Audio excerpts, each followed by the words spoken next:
2025 was a year of do not try. And baby, I did. Okay.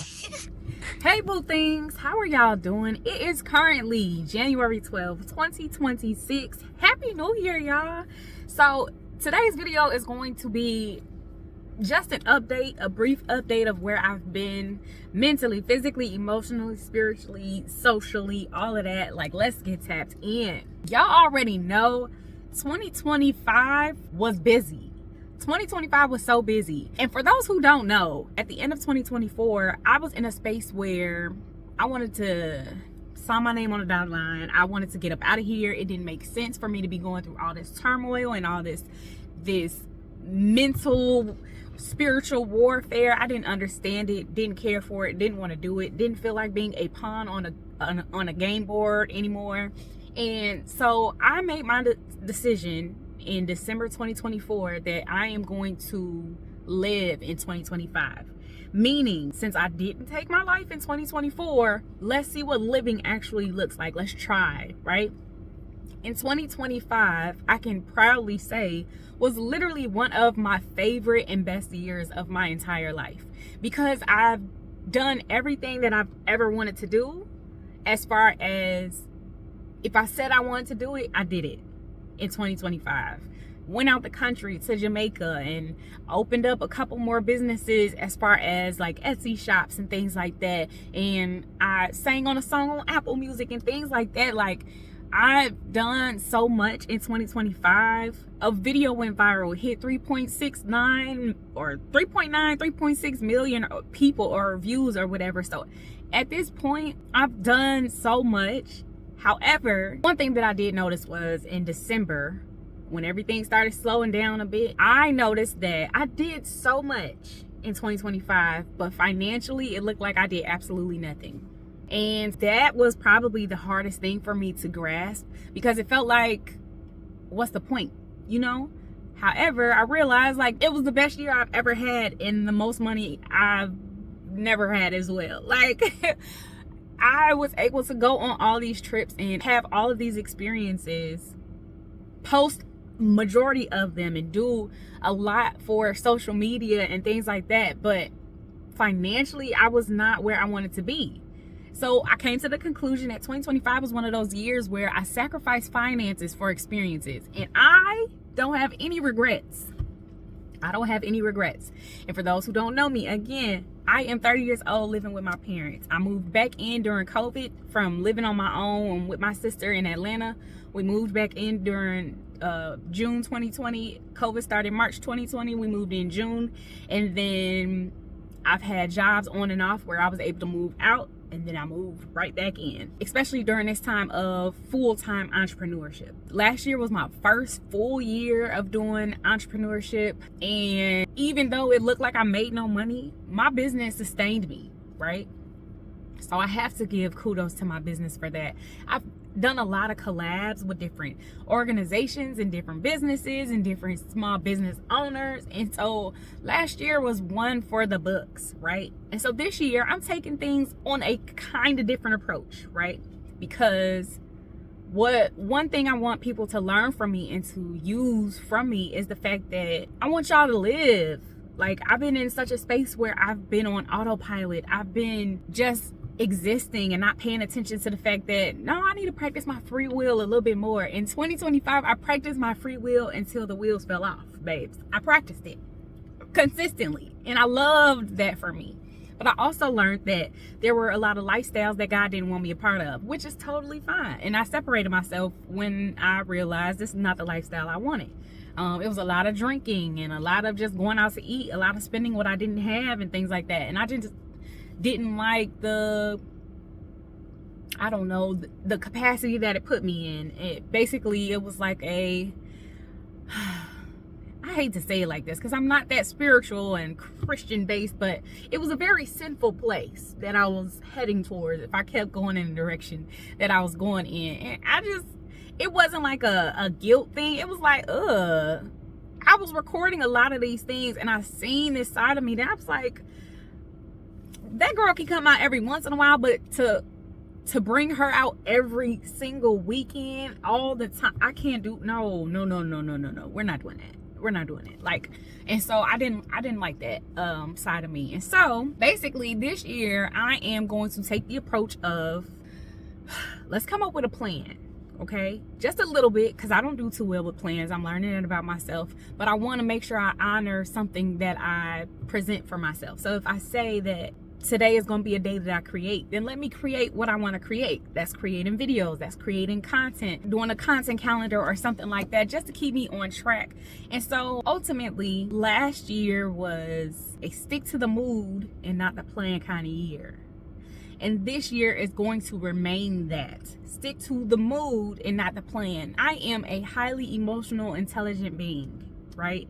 Meaning there are some days when I wake up and I don't feel like it. However, I am not allowing myself to sit in that don't feel like it. But I'm going to give myself grace to where I may not feel like it, but I have to honor what I said I was going to do. So I'm going into an emotional calendar this year. So basically on Mondays, it's going to be my create days, whatever that looks like.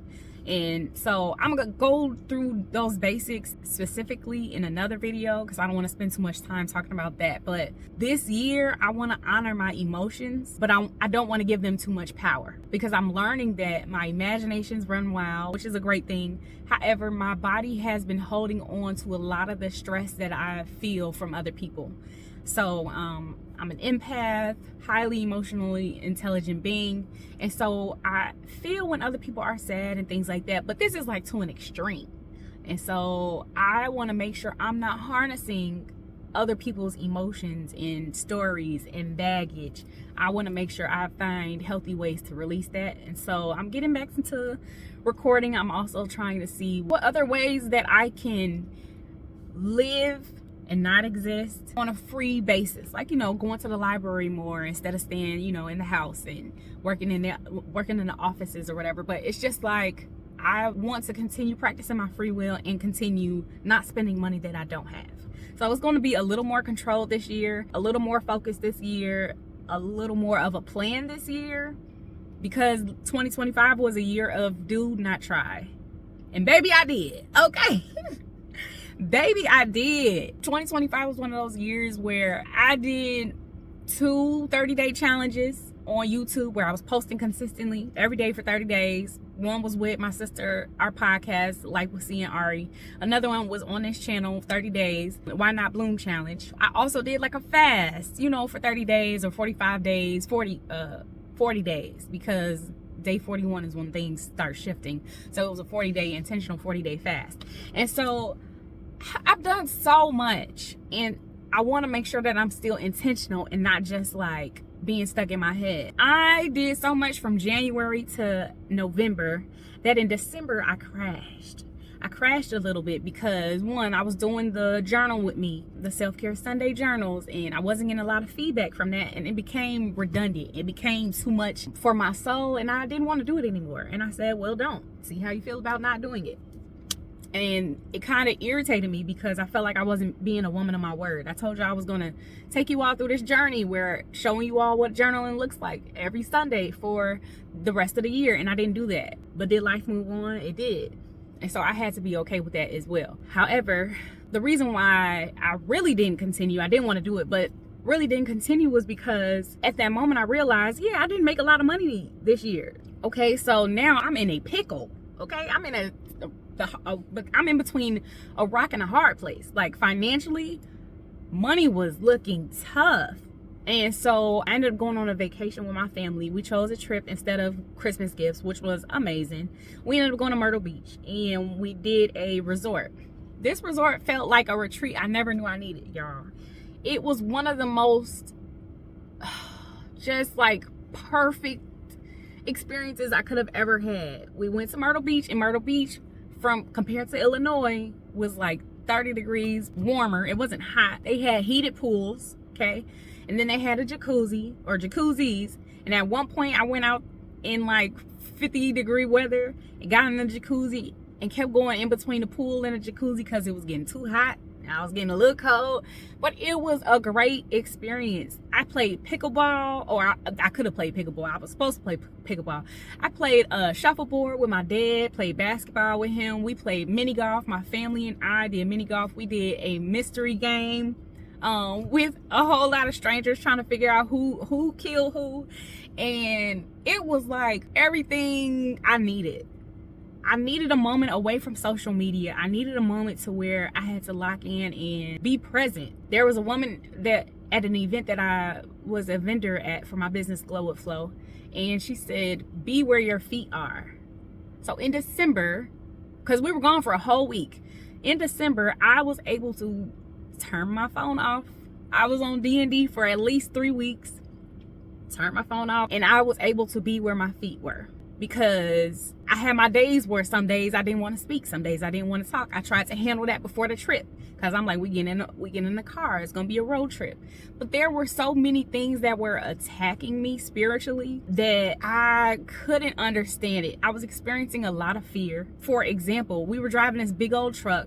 Mind you, I'm a great driver, y'all, but there was so much fear that I felt like I was gonna mess up. Don't know what I was gonna mess up, an accident, something. I just felt unsure, and I felt scared. I felt like crying all the time. I've never felt like that before, so I was scared to do it. And I guess I kept making up excuses why I can't drive, and I hated that for me, but I couldn't understand why. But it was fear.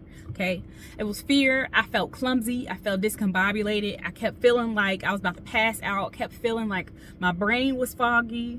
I was shaky. My hands kept shaking. I had anxiety to the max. Depression was going in and out, and I've been on antidepressants since like October. So technically, it's in my system. I should be good.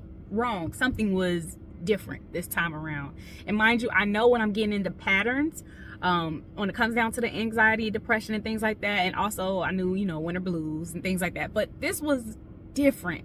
Okay, so that's how I knew it was a spiritual warfare, because I felt like my parents and my family were talking about me behind my back and things like that. So it was fear, it was isolation, it was abandonment, it was rejection, it was spirit of comparison. I was dating somebody and felt like I couldn't give them much because financially I didn't have anything. And so as a giver, I'm a natural born gift giver. I love giving gifts. That's a way for me to show my love. So as somebody who gives like that, I didn't have anything to financially give, and I felt like I wasn't valuable anymore.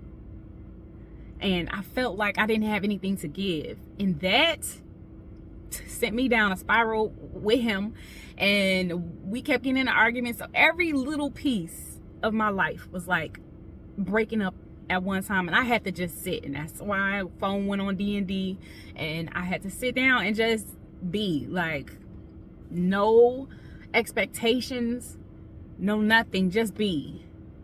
Not being harsh on myself, giving myself grace, and just experiencing life as it should be. Just live. We ended up going to the beach, and my sister was taking pictures of me by the water, and my mom came running down the hill like, yo, look.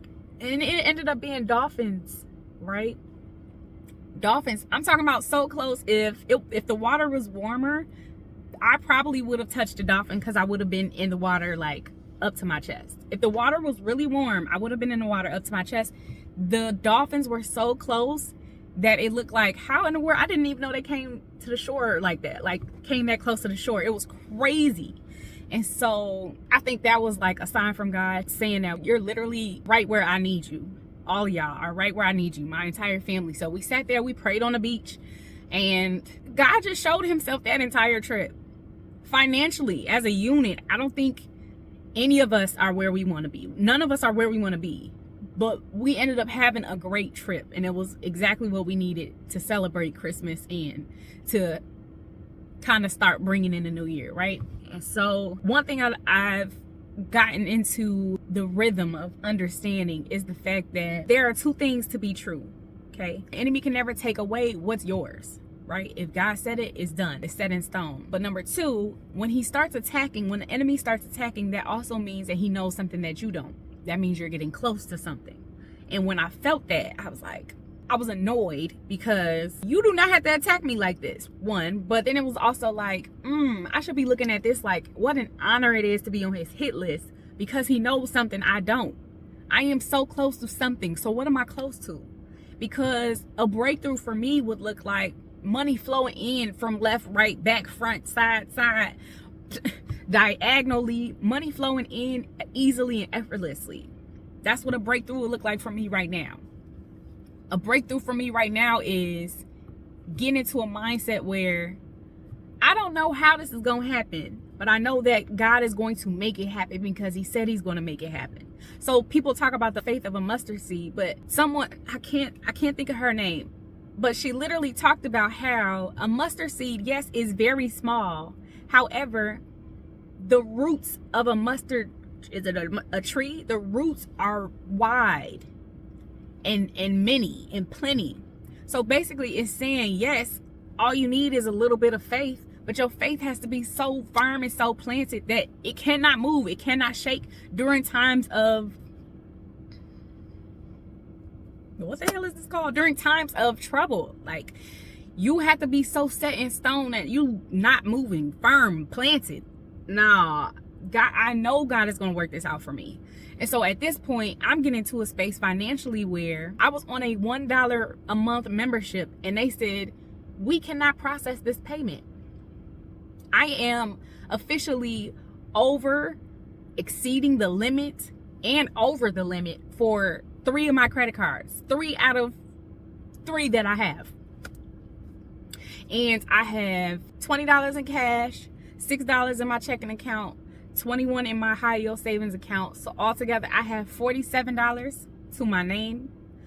Bills this week, I have over $400 in bills that are due this week. And again, I have $46 to my name, and no credit cards are available for me to put anything on a credit card. I had to give my Planet Fitness to my sister. We're gonna have to keep switching off for a little bit, but that's where I am.